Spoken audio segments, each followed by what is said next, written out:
All right, me. It is early June. I think it's been a while since I finished a book, but I've just finished reading Jane Austen's Persuasion. Um,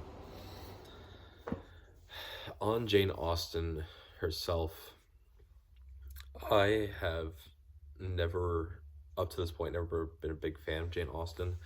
I've read a couple of, I think I've read Pride and Prejudice and probably Sense and Sensibility, I think, or at least tried to. And I never really found enjoyment in it. Um, and it was kind of hard to pinpoint exactly why. Um, and so, I brought both Persuasion, I brought Emma with me to camp just because I think in terms of reading, it's another thing of where, like, if these are my only options to read, then I'm just going to force myself to do it.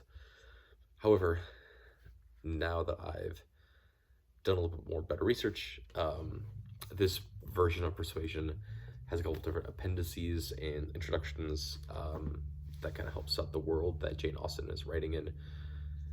And I think overall, because now I have a better understanding of the world that Jane Austen is writing in, I enjoy her literature a lot more. And it's because Jane Austen is writing in about this very, very specific type of area and a very, very specific time in the world. We're looking at really this like 20-year or like this very, very short period of time between the Napoleonic Wars, right? Napoleon gets defeated, gets sent away to an island to be in exile, and then eventually will come back, escapes the island, rises again, and goes into another war, right? The situation that she's writing in is in this very, very specific period of time, in which we're right between those wars. And what's really interesting about it is we're looking at really kind of the creation of class movement, because up until this point you're really reliant on what is the situation that you are born in entirely, right? And it gets talked about by quite a few of the characters in Persuasion, in which there's such a focus on where the family heritage comes from and like where all of this, where their ancestry comes from and what they mean to it, like a specific section of the country. But then you get Anne, and then you get Captain Wentworth. There's three different captains that end up showing up. We have Captain Wentworth, Captain Harville, and Captain Benwick. And all three of these are guys that are, or men that are initially born into a lower supposition of class, right? And then through the First Napoleonic War, they get placed into positions of power and then eventually wealth. Not because of where they were born, but simply because that's what the war needed, and that's what the war ended up providing for these people, right? There's a quote, I don't remember who said it,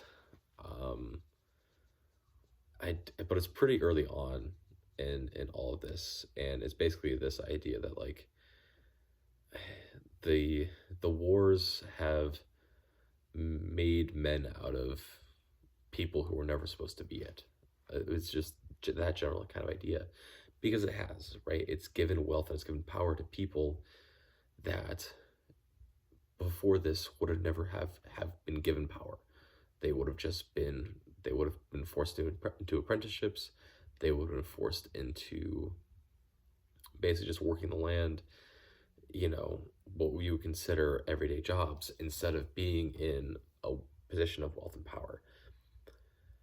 And so right? You're looking at this really, really interesting kind of section of time in which, especially the men that are coming from the Navy and are captains and admirals in the Navy, are suddenly way more attractive as a person, simply because now they have class movement that normally would not have been given to people at this time. So that's I think that's one of the really, really interesting things about all of this. And I think it's going to make me appreciate going back and reading some of the other Austen books in a little bit, just because, right, it's just, I think that's just a much more interesting and fascinating concept to have as like a background piece that's always going on behind the world, that Austen is creating, rather than it just being about rich people and their dramas, right? And I think that's the way I had initially internalized Austen pieces, is that it's just about rich people and their dramas. But really, if it's the case for all the Austen books, and this is kind of the situation that we're writing in, things like that, really you're looking at a lot more of like what class means and what class divide really is. Much in the same way that, like, when we look at much in the same way that when we look at like The Great Gatsby, we have the East End and the West End, and how each side represents either new money or old money, right? The same thing is kind of happening here, in which you have men who are put in position of powers, and you have some of them that are born in that situation, some of them that are put in a situation because of their job and because of just the way that the world's working at that time, which I think is much more interesting and intriguing to kind of have to look at, rather than just it is what it is. Book itself, it's another really interesting thing in which Anne in this book is older. She's like 26, 27, 28, in that range. So she is a full-fledged adult, right? Compared to a lot of the other Austen books, which I think your protagonist is usually like 17, 18, 19 years old. And so it's a world that, you know, it's the whole thing of, oh, there's the post somewhere that's like, you know, if this man realizes that I'm good, he will change for me. It's this is very much like that sort of situation, in which Anne, because now she is an adult and fully realized herself and who she is not going to change for anyone. If a man wants her, if a man wants her, he will change to match what she wants and be what she wants, right?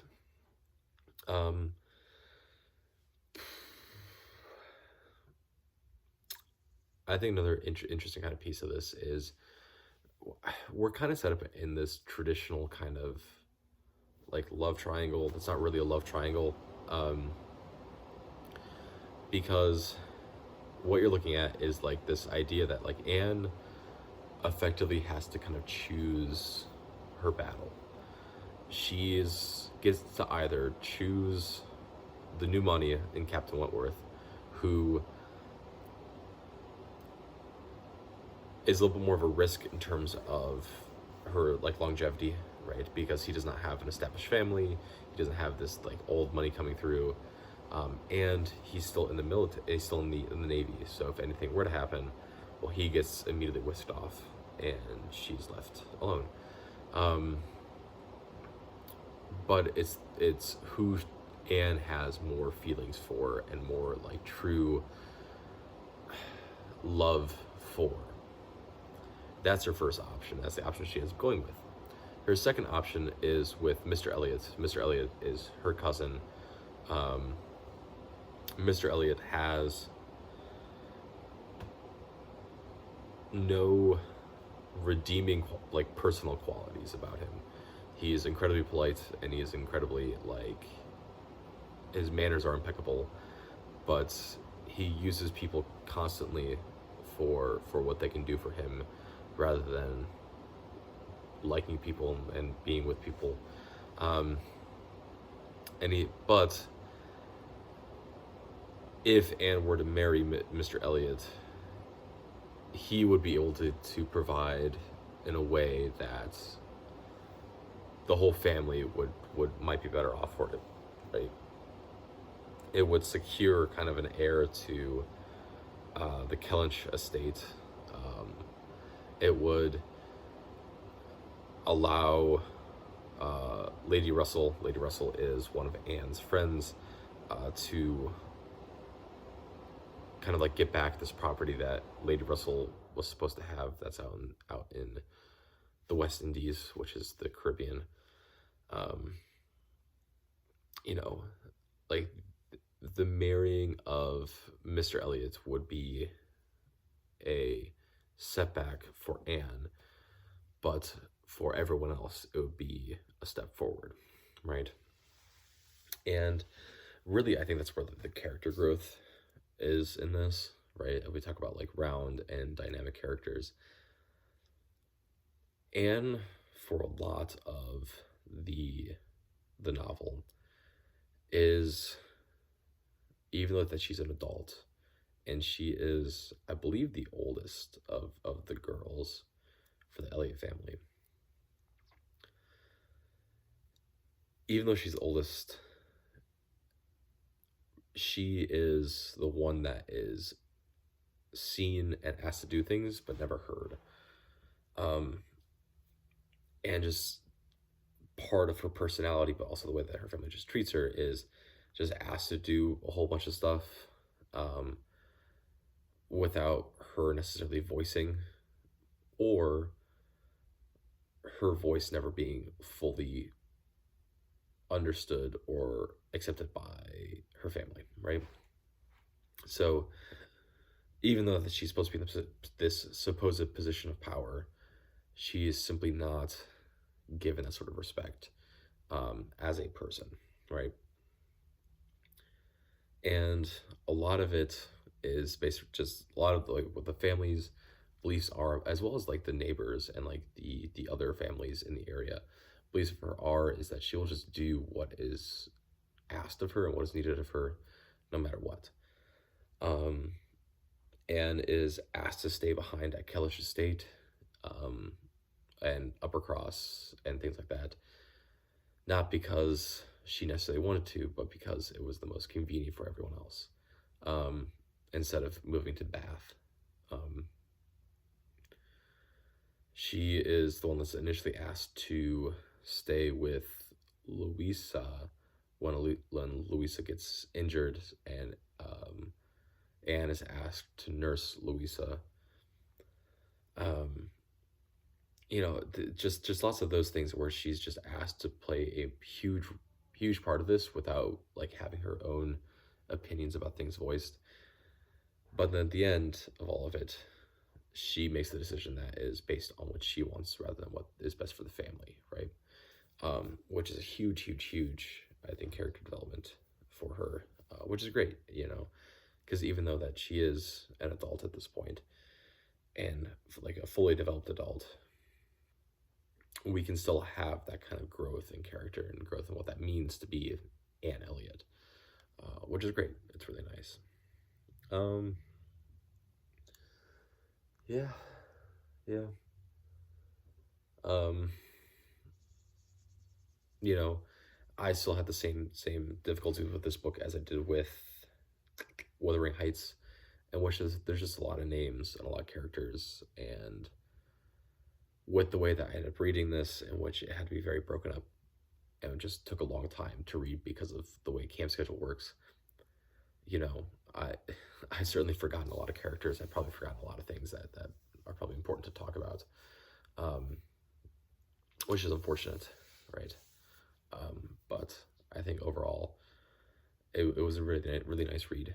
I'm excited to go back and read other Jane Austen pieces, just because now that I have a better understanding of the world that we're set in, I'm more excited to understand and accept these other stories. But that's that. Yeah, that is Jane Austen's Persuasion. And yeah.